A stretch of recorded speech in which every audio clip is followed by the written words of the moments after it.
Hello and welcome to another Podcast Valley Sunday. Wow. I am Chris Paco, one of your hosts. I'm the other host, Jeff Cameron.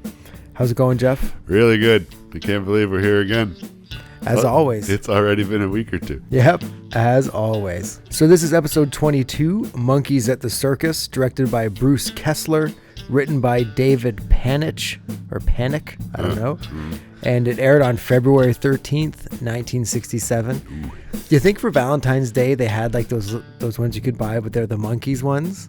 Do you know what I mean? Like that you'd give out in class? Maybe. They probably got them printed up in time, probably. I assume so. Probably, yeah. They're all Davy. Monkees candy. Yeah. Just Mo and Peter, you're always my dummy. Oh. But yeah, anyway. I am standing up for Yeah. your love. Davies are tiny, like smaller than the other one. Oh. She's got my jacket. So it opens up with circus music playing, and we watch the Monkey Mobile just being awesome. Awesome. And the boys show up at a circus, oddly enough. And Mickey says he hasn't been to the circus since he was a kid, Hey, I haven't been to a circus since I was a kid. I love a circus. which is obviously a nod to Circus Boy, the show he was on when he was a kid, who's little Mickey Braddock. Yep. He makes a few kind of references in Yeah. this scene. I was going to say, he has a bunch of Circus Boy references, Yeah. which are always awesome. The circus is closed, but they try to sneak in. They get in, and then Mickey's trying to juggle, and they're just generally all over the place. Like, the place is closed. Yep. You break in, and you just start messing with circus. Badass folk rock and stuff. rollers. Exactly. Giving rock a bad name. So some guy sees them, and he picks up some throwing knives. And that's why you don't mess around at a circus. Yeah, for real. You got professionals with knives. Enormous animals. Yeah. And so Davy starts walking around and starts talking about how much the circus means to him. And then the guy starts throwing knives at him. He tells them that they can't be here. And if they're still there when he comes back, he's calling the police. You do and I'll be sorry. That's a Good second. Mickey line. That's a good one. It's great. Hopefully I get to use that in my regular life one day. Hopefully not, because the cops are getting called on. You do it, I'll be sorry. Davey asks why Mike didn't stop the guy throwing the knives, and Mike says he didn't want to antagonize him, and then he gets another knife thrown at him. So then that's the intro. And the dude that yells at the monkeys, Victor, whose name is Richard Devon, or Devon, I guess. Yeah. He's telling all the circus people that they have to quit because the circus is dying. And a guy in the crowd says, It's because of those rock and roll groups. The discotheques are doing this to us. Oh, here we go. uh-oh, a seed planted. And so while this is happening, a pretty girl walks away from the crowd, and Davey zeroes in on her, and he breaks away from his group. And that's Susan. She's played by Donna Bacala. He's like a shark. Once someone gets away from the herd or whatever, Yeah. like a lion, Uh-huh. he pounces. He was all over that. Yeah. A wounded fawn, eh? Let me sharpen me clothes. Uh-huh. He asks if something is wrong. She tells him that they haven't been able to pay anyone in months, and no one comes to see the circus anymore. Yeah. That's not getting paid in months. That's tough. Davey tells her that everything's going to be okay, which is a bold move. And if it doesn't, she can feed him to the lions. He's got such game with girls. Totally. She's in a bad spot. He's like, everything's going to be fine. Don't worry about it. And if not, feed me to the lions. And then it's like, oh, you're funny. Because he knows that she's not going to feed him to the lions. But he also doesn't know that everything's going to be okay. Davy's not nearly enough food for a lion, though. Yeah. Yeah, exactly. So true. They just play with him. Just bat him around for a while. So Victor, he's still bitching. And the girl says that she wishes she could do something. So Davey hops on the stage, and Victor gets pissed again. And then Davey tells him that the circus is a tradition, and it gets very Linus about the whole thing. The circus is a tradition. And it's a tradition to the children also. The kids will come back to the circus. All you have to do is be here when they do. But the important thing is, you must have hope. You can't give up. And soon the crowds will come back to the circus. He knows what he's talking about. Got a crowd, and he woos them. Yep. And then they're all super stoked, and everybody leaves, but Victor's all whiny about it. Which, Yeah. I think he was trying to give him the anti-climactic talk, like, we've got to band together and leave. And then Davy went up and said, band together and stay. And they listened to Davy. Yeah. So Victor, who wants the whole thing to collapse, Salty. it's, not working out for him. Yeah. So the boys go into a tent and Mickey's singing the Circus Boy theme song. Yes. It's great, it's terrific, it's the best show on earth. The Circus, it's an all TV series. He's like, it's just been in my head. I don't know what this is. And Susan thanks Davy, and Mickey asks what's up with Victor. And she says that he's pissed because he's the star performer. I guess. Not those words. No, those words. But he's mad because people would rather watch rock and rollers. And then she asks what they do. And they're dressed as surgeons, and they all say, We're brain surgeons. And then Mike says that in the summer he's a cotton picker, and he's dressed as like a cotton picker guy. And he and Mickey have a cool improvised thing where Peter's visibly and audibly laughing behind his mask. It's like a total like improvised thing, and Peter can't take it. And it's awesome. And she asks if they like the circus, and they all say yes. And then she hears an elephant, and she has to split, which is interesting. Maybe she's like an There's a little mini ruse here to conceal the fact that they are indeed nefarious rock and rollers. Yeah, they're the problem. Yes, and like, God, thanks to this rock and roll bullshit, the circus is only going to have another like half century of relevance. Yeah. It is really just in the last decade or so where people have really come down on the circus concept and the animal rights and this and that. You don't see it. The circus ain't come to town no more. But right, it was still into the turn of the century in Windsor. Even the tent would be set up, and the elephants would be caged up there on the riverside. Yeah, the concept of the circus is a cool thing, seeing performances and that kind of thing. But the the other side of the tent is not what it's not awesome. No. So it's like I'm not happy for circuses going under because it was a family thing. Families would go, but I'm happy because it had a poor good animals. run. It's been several hundred years. Yeah, it took people a while to wake up to be like, actually, these animals probably don't like this. These bearded ladies don't appreciate all this abuse hurled at them. It was different, whole different thing. Even let's say 100 years ago, but it was. Oh, who else is going to employ these freaks? Yeah, exactly. They were doing them a favor. Yeah, now they have YouTube channels. Yep. So the boys go into full monkey mode and are at the circus. Peter's the MC, Mickey's the lion tamer, and Mike is the lion in one of the worst lion costumes ever created. Yeah. It's like it was almost like they went out of their way to make it look horrible. But it is hilarious. And so the lion takes the stuff, and Mickey ends up doing the tricks. Like Mike takes all the stuff from him. Yeah. And Peter introduces the great Zambini, and Davy is holding himself with his teeth. And he's just hanging there with wires. It's just one of those stupid things. So they snap out of it, and Mickey says that they better check this place out because it doesn't sound like it's going to be around much longer. And again, he sings the Circus Boy theme. It's great, it's terrific, it's the best. That? It's a theme song for an old TV series. I know it from somewhere. And they overhear Victor telling Susan and her dad that they have to close the circus because no one will come and they can't pay anyone. Which Victor has a point. If no one's been paid in months, it's kind of like, well, you got to kind of move on. Like, but he's going about it. We're meeting him at the apex of his assholeishness. So the monkeys pop in, and they're wearing these golden red suits, wearing mustaches, and they say they're there to save the circus, and they're the Mozzarella Brothers. And Mike seems to be cracking when he introduces them. This is amazing, incredible, and colossal.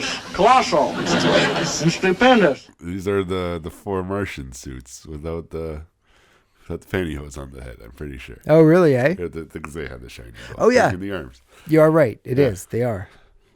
Yeah, there you go. They're just like reusing. At least they didn't come in as the Jolly Green Giants.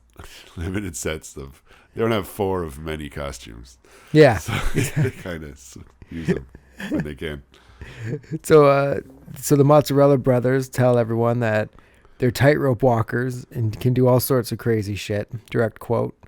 And Victor says that this changes everything and runs off to tell the others. Like he's in. Like he's. Oh yeah. Come on, bud. These are the guys you're just yelling at with mustaches on. Can't tell. He's related to shifty racist. Yeah. No facial recognition capabilities. Exactly. Like our phones can recognize faces better than these people can. Oh, topical. And so Susan's dad breaks into some sort of goddamn sob story, and Mickey plays the air violin. It's pretty funny. Sick burn. So then he splits, and Susan, who's now understandably pissed off because these effing dudes just lied to everyone about saving the circus. Yeah. And she's the only one who saw through the ruse of mustaches that these are the Monkees. These aren't the Mozzarella Brothers. And the boys say everything will be fine, and they split. Like just the balls on these guys. Like, it'll be fine. Don't worry about it. We totally lied about what we can do and told everyone they'd keep their jobs. For real. We broke into a closed circus and decided to ruin everyone's lives. Oh, no. What's going to happen tomorrow if the crowds come and they're no Mozzarella Brothers?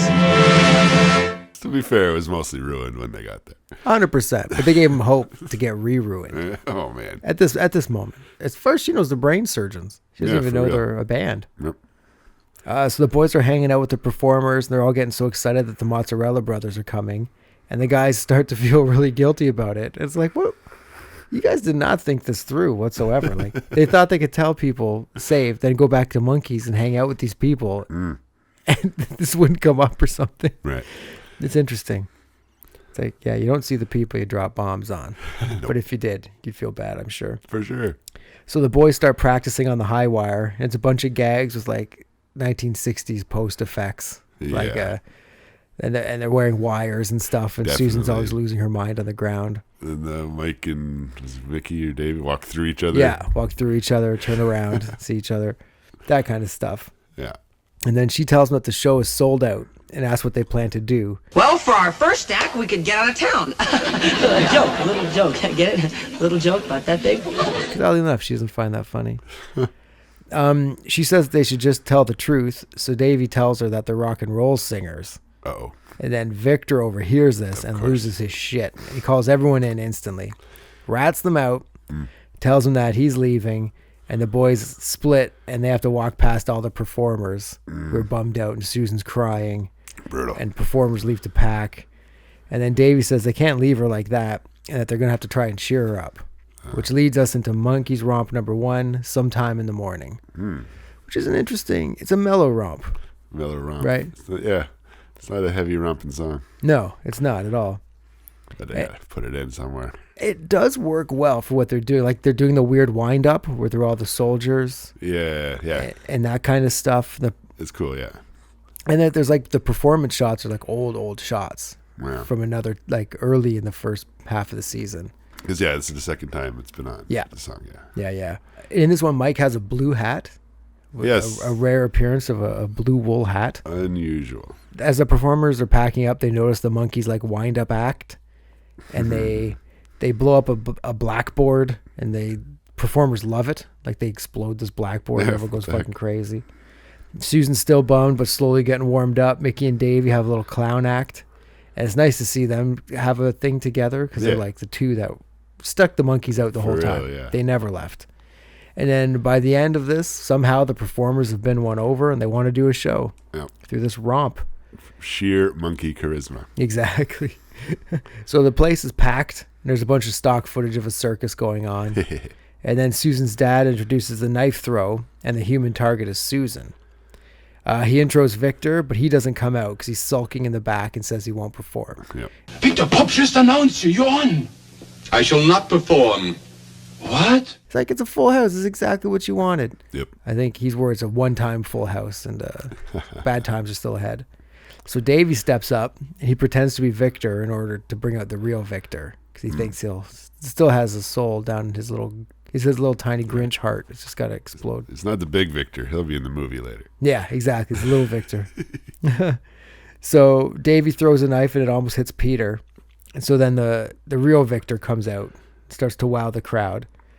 And Davy tells Pops that it all worked out, and people didn't even miss the Mozzarella Brothers. But then Pops tells them to get ready for their act.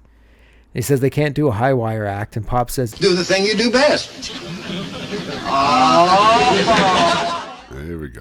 and so Pops introduces the Monkees, and then they play She. And the footage is from the same Purple Room sessions with the gray suits. Yeah. And but the room's light blue instead of being purple now. So yeah, It's interesting. Different lights, I guess. Maybe. Amazing technology. Susan's dancing with her dad, and the performers are dancing, and there's stock footage of circus-y stuff. It's romp-esque. It's kind of rompy. Yeah. But it's not a full-on romp. Go to commercial, I guess, and we come back, and Dave's making out with Susan. Boom. Knows what's up. And then a little clown gives Davy a key to remember them by. And he instantly ditches the key and goes back to making out with Susan. Like, he was like, "Thank you, Mr. Jones. Here's a key for you." And Dave's like, "Oh, thanks, man. Whatever, mate. Hold on." And this goes right back to making out with Susan. Immediately. Yeah, it's kind of funny. Knife Swallower wants to give Mickey a sword, and it gets stuck in his throat. Because, he was showing Mickey how it worked earlier. The fake. That just makes you uncomfortable. It does. Peter gets handed a barbell, and he can't lift it. Yeah, so Mickey gets a bunch of stuff on one of those famed unicycles they used to have, and he rides it right into a bunch of stuff, interrupting Davy, rounding second. Episode ends with the boys in the Monkey-mobile driving away. No bed in the car. No. Nope. No. He just... little... Off to the next one. That's what the fucking Monkey-mobile driving away at the end of the episode signifies. Everybody just seen the combat. We're out of here. Yeah, exactly. Little kiss and squeeze and hop in the Monkey-mobile, babe. That's what I get. You're welcome for saving your whole thing. So yeah, and that's the end of the episode. Yeah. It's cool. It doesn't it's not a lot of repeat plot lines or anything. It tastes a little like the Gypsy episode. Kind of. Yeah. They might be wearing those suits too. But so it's got that kind of feel to it. But this is in the middle of a stretch where the episode plots kind of revolve around kid-friendly things. Last episode was the Prince Popper storybook thing. This is a circus. The next one is a kids' TV show. Like, this is specifically pitched so people of all ages can relate to this show. Mm-hmm. I think that's they're trying to make sure everybody can understand what's going on with the themes involved. Everyone knows what a circus is, and so on. Yeah, so it's one of those ones. Less about the band being a band. In fact, they're trying to hide that fact today. Yeah, no, it's a good episode. But yeah, you're right. Yeah, they're trying to not be the band, even though they're trying to keep it a secret for a change. Yeah, exactly. Instead, they're usually trying to get it out there, and other people are keeping it a secret. Mm-hmm. No guns in the episode. No, I guess you're right. It's not lion. Lion can be used as a weapon, I suppose. Yeah. Highlight of the show, Mike's little rant he does about being a cotton farmer, a cotton picker. I think that's pretty funny. That is pretty good. Say a few words to the folks. Hello, this is Mike News with the Farm Report. How are you? Pigs is up to 12, hogs is down 5, and cows is fine like they are. I like sometime in the morning, so anytime that's in the show, it's usually a good moment. Yeah, it is a good song. Was there a Monkees ruse? Yep. Mozzarella Brothers. And they were, the whole thing with not being the Monkees was a monkey ruse. Yeah, brain surgeons. Brain surgeons. Best musical moment? Oh, like I said, just sometime in the morning is good. But see, She is a solid tune as well. I always find, She gets kind of washed over, I find. Maybe just for me or whatever. Because I'm like, She, whatever. And then I listen to it. I'm like, oh, no, this is great. That organ solo is great. Like, it's good. It's on all the best ofs. Yep. It's on that psychedelic one, too. Yeah. Because when I first saw it on that, I was like, really? Like, she's on this? But it makes sense in the early... It's got a kind of Nuggets vibe to it, the garagey rock. And then there's an organ solo, and that'll get you some psychedelic points. Yeah, exactly.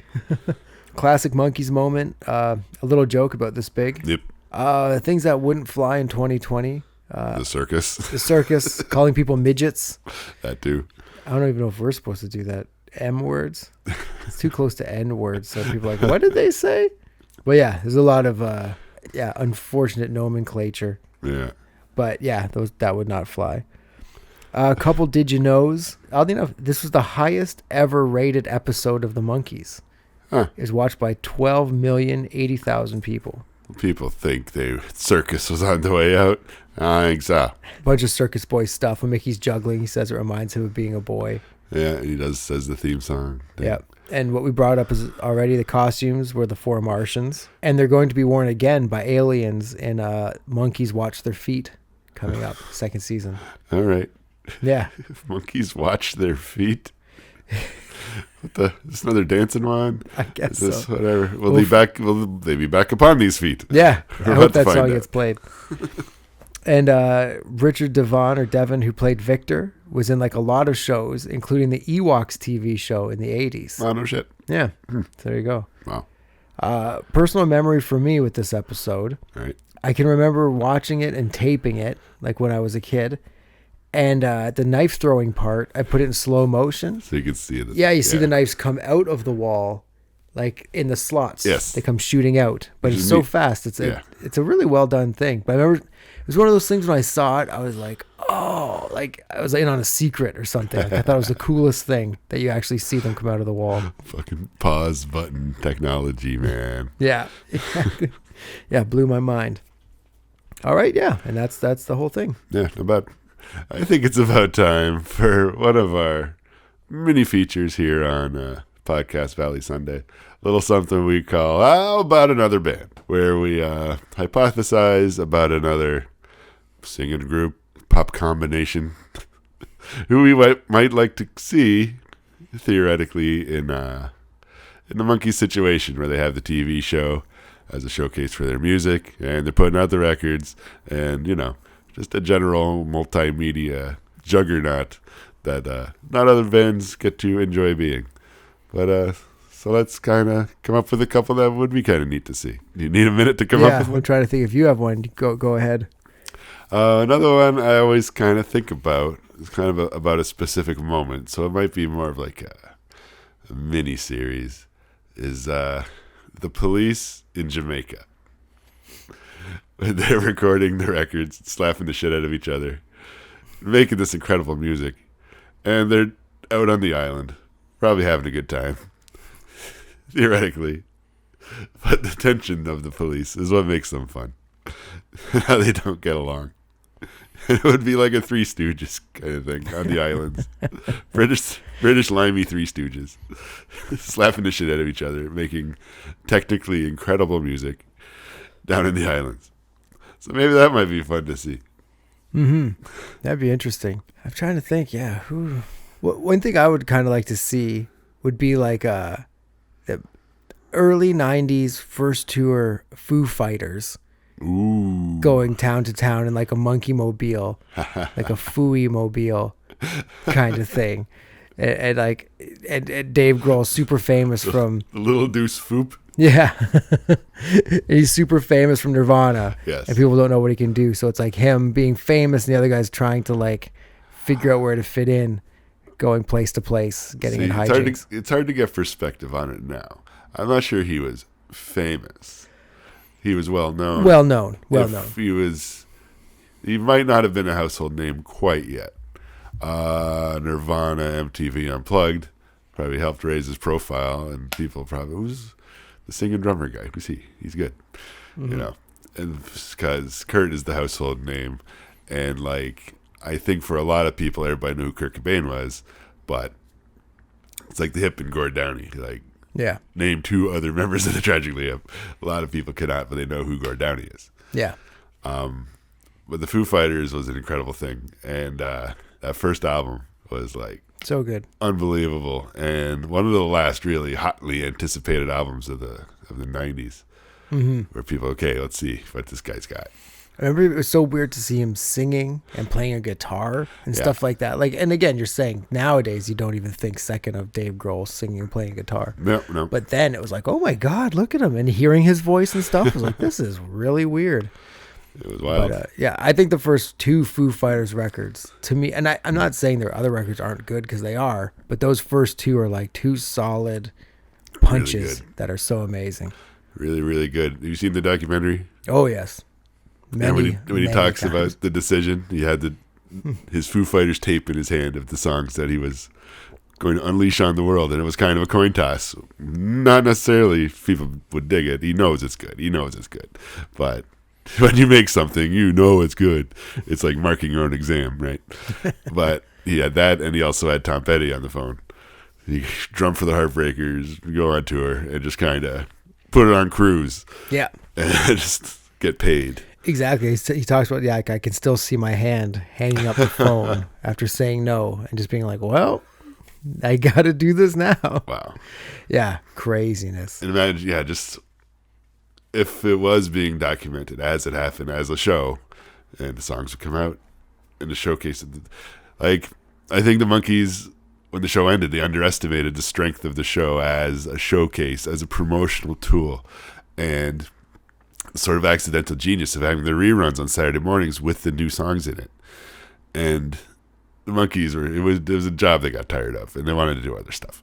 But once they were without the show, it was like Kiss without the makeup. Like, your special thing, your competitive advantage, the thing that made you different from the other bands is gone. Yeah. And now you're just in there. When Kiss took off the makeup, they were just another hair band with a little more cred, but now this spectacle was gone. Yeah. And the Monkees without the show, it was all right, but there was nothing. There was no common goal. Like, the Monkees records were kind of like they're just put together separate sessions, and it was they kind of drifted apart. Mm-hmm. They didn't have a thing that they're all working on together. You know what I mean? Yeah, definitely. Another thing, when the Kiss lost the makeup, you realize like how ugly Gene Simmons is. It was like seeing them all without. You're like, oh, that's what they look like. Even though they just had paint on their face, except for like Paul, you could tell what Paul Stanley was going to look because I think Paul understood. He felt like, I'm good looking, so I'm just going to put a little star over my eyeball, and that's all I'm doing. Go white, star over eyeball, done. Lips. Yeah, the lips. Yeah, smooching lips. The Davy Jones of Kiss was definitely Paul Stanley. Oh, definitely Paul. Gene was the Mike. Yeah. I'd say Peter Criss was the Peter. Oddly enough. Because he's the one that sold the rights to his makeup and can't make any money off it anymore. And that makes Mickey the ace. Yeah. Who's specifically talented at what he does. Exactly, yeah. Super good. Yeah. And also super different looking without his makeup on. Wow. Yeah. Cool. All right. So now let's move along to our countdown portion of our show. You've heard of wool hats, haven't you? It's Mike's hat. It's knitted.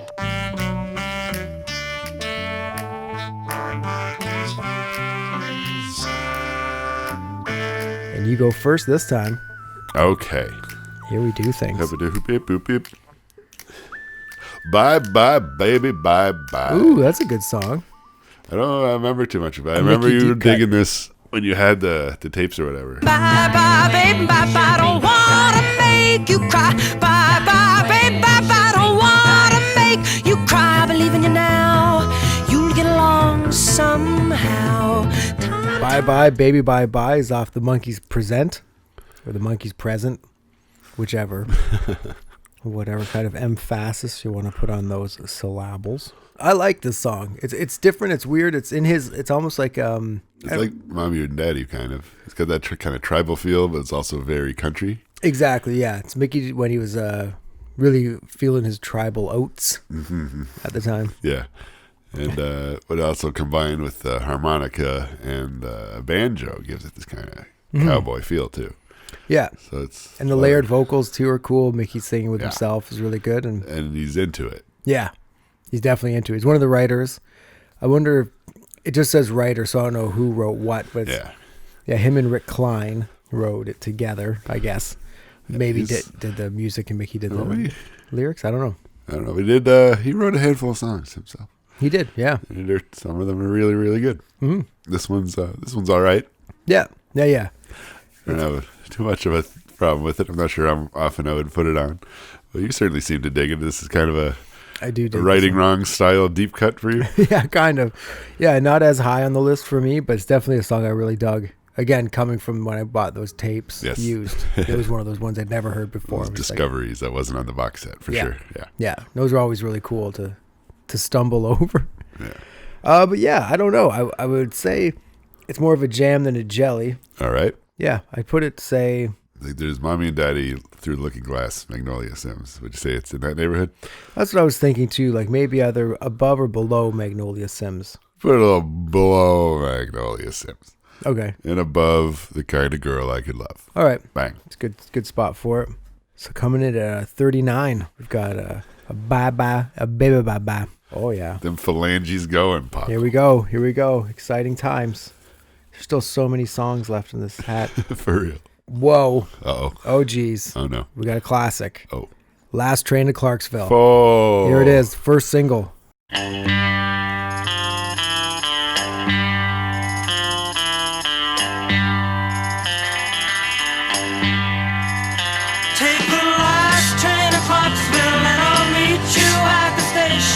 You can be here by 4:30, 'cause I've made your reservation. Don't be slow. As you know, this was my early pick for the last song in the hat. Yep. Just because that would be great. But hey, we got to talk about Clarksville. We got to talk about Clarksville. Yep, there we go. Obviously, it's the one that started it all. Yeah.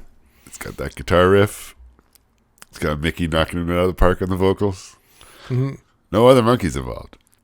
But it's all good. It's fine. This is at the start of the project. It's a Voice and Heart. Yep. And Louis Shelton on the guitar riff. Great tune. And deceptively a bummer tune. Yeah, very much. It's about going off to war. And don't know if I'm ever coming home.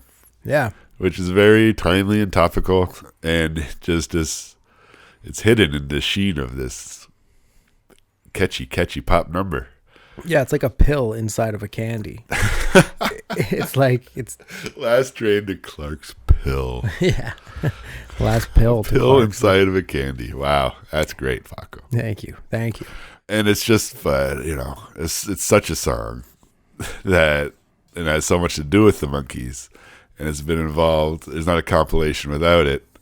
It's the I Want to Rock and Roll All Night of the Monkees. Mm-hmm. And it's just always there. And every time we've seen them, it's not part of the encore. It's not near the end. They dutifully trot it out like first few songs. All right, bring out Clarksville. Here it is. All right, because even like the diehards are kind of turned the page on it a little bit, and similar to a lot of fans' attitude towards "I'm a Believer." It's it's enough, Yeah, definitely. It's one of like the 5 songs someone who doesn't know the Monkees would know. Like when I like the Monkees, that's one of the they'll be like the Believers, the Theme, and Clarksville, and maybe Stepping Stone might get in there. Maybe Pleasant Valley Sunday. But I think that's more of a deeper, not a deep cut, but for someone who doesn't know anything about them, they wouldn't connect that song to the Monkees, whereas this one is. This is so deeply identified with the Monkees. Mm-hmm. It's their thing. It's their song. Clarksville's been covered a bunch of times. A lot of times. We have 4 tops. Dave Clark 5. The Knack. Sandra Wilson, the Knack. It's a big song for sure. And I can't find it now, but there was an answer song written by a girl that she was the girl who went to Clarksville, and she goes to see him, and he's already gone. Something happened, and she missed out on them coffee-flavored kisses. Yeah. It's a bummer. Sucks. That'd be interesting to be like, yeah, I'm going to write the other side of this song. That happened a lot back in the day. Back in the day, for sure. Yeah, like My Girl, My Guy. Yeah. All that. It was just an easy way to get a hit to keep going. Yeah, true. Have you heard the theory that How Soon Is Now is an answer song to I Want to Hold Your Hand? Oh, really? Morrissey's perspective is another guy at that dance who wants the girl, but he doesn't have the balls to go up and talk to her. No, saw her standing there. That's what it was. Oh, yeah. Interesting. Yeah. It may or may not be a thing. I'm not sure Morrissey was that into the Beatles with the write an answer song, but dark and heavy way to go about it. Yeah. I don't like the Beatles. We can't all be Beatles, That was a spot on Morrissey right there. Just see Morrissey always like hand to his forehead, like drooping. Twas ever thus. That's how this like Morrissey talks. All right, but Clarksville. Back to Clarksville. Where are we going to put it here? Christ. Again, you and me, we might not have it all the way up high. Yeah, exactly. And I feel for a lot of diehard Monkees fans, they wouldn't feel like if this was ranking of importance, it would definitely be a different conversation. But it's as far as what we would put on in a mixtape. Okay, well, let's just go with... Would you put it above or below Daydream Believer? Let's start there. It's definitely a feel that area. Yeah. Either above or below. I'd listen to this before I listen to Daydream Believer. Yeah. And then Zorn Zam's above that. Yeah. So, and like that's we kind of dig that song. So I think it goes in between those two. Yeah, I agree. So it's number 18, I believe. Right on. Last Train to Clarksville, our new number 18 on the Rando Select 'em Up Countdown. There you go. One more tune for today. That was a big one. That was a big one to pull out of the hat. Yeah, that one was looming. Had to talk about it. If we're talking about the Monkees, eventually you got to talk about Clarksville. Looming and booming. What have you got here? It's a good one. Oh, I'm excited. Like a really good one. Oh. It's Tapioca Tundra. Ooh.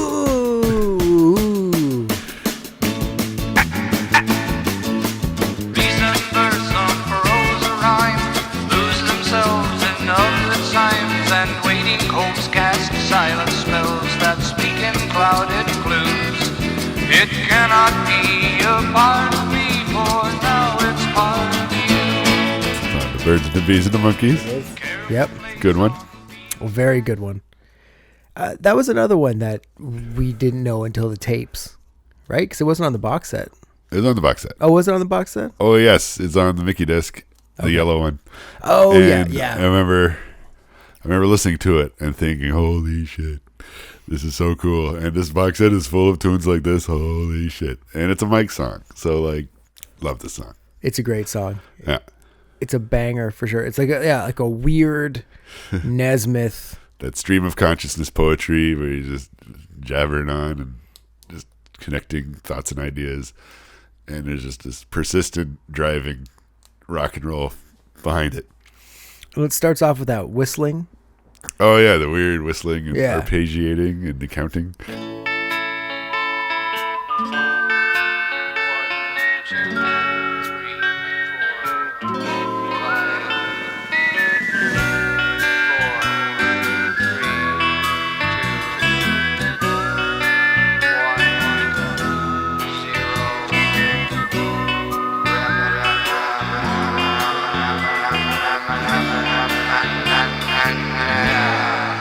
Yeah, and then it goes from that into like the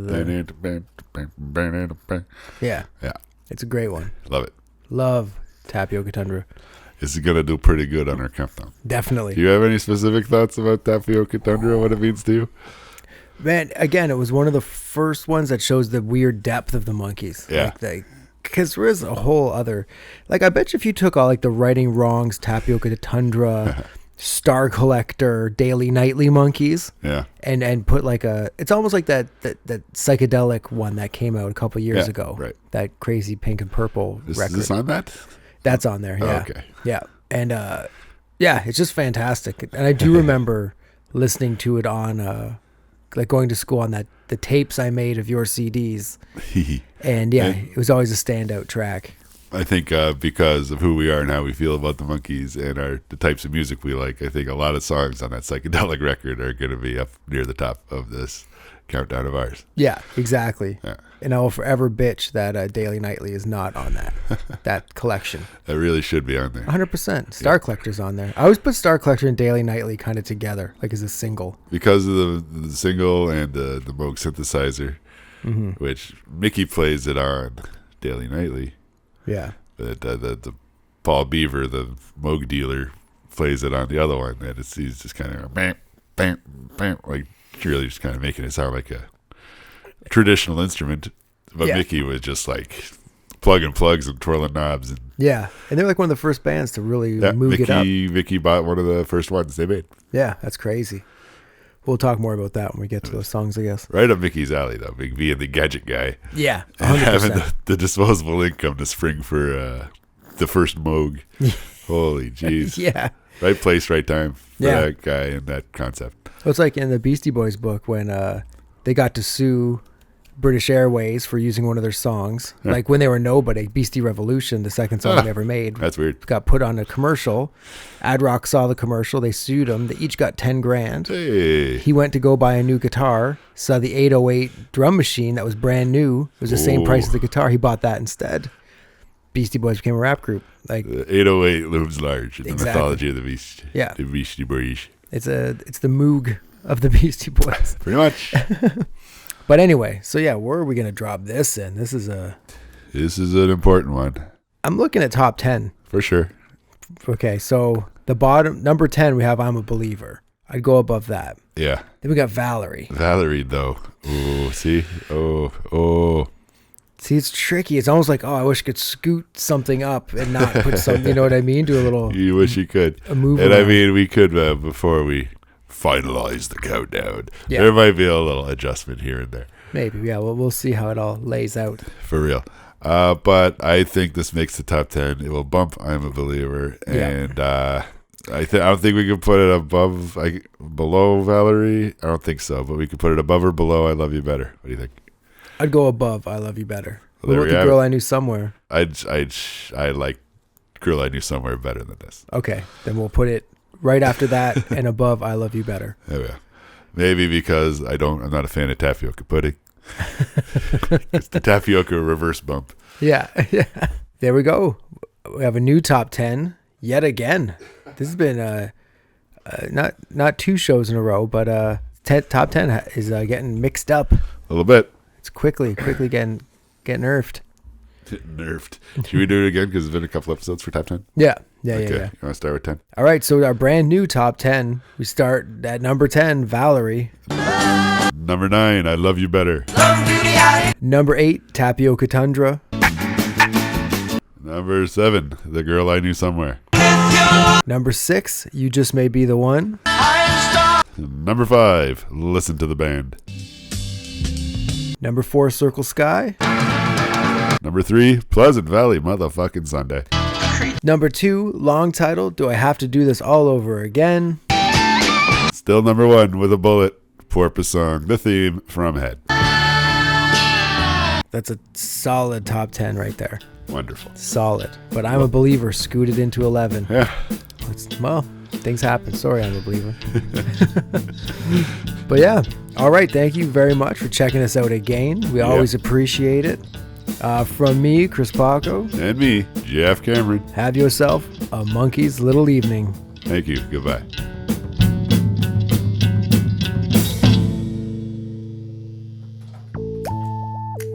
Hey Monkees fans. With everything going on with social distancing, Podcast Valley Sunday will be on every 2 weeks. We hope you're staying safe, we hope you're staying at home, and we hope that you're listening to the Monkees and obviously Podcast Valley Sunday. You can check us out on Facebook, on Instagram, and on YouTube. And please, rate us and leave a message. We'd love to hear from you. But, as always, be gentle with us. We're very sensitive.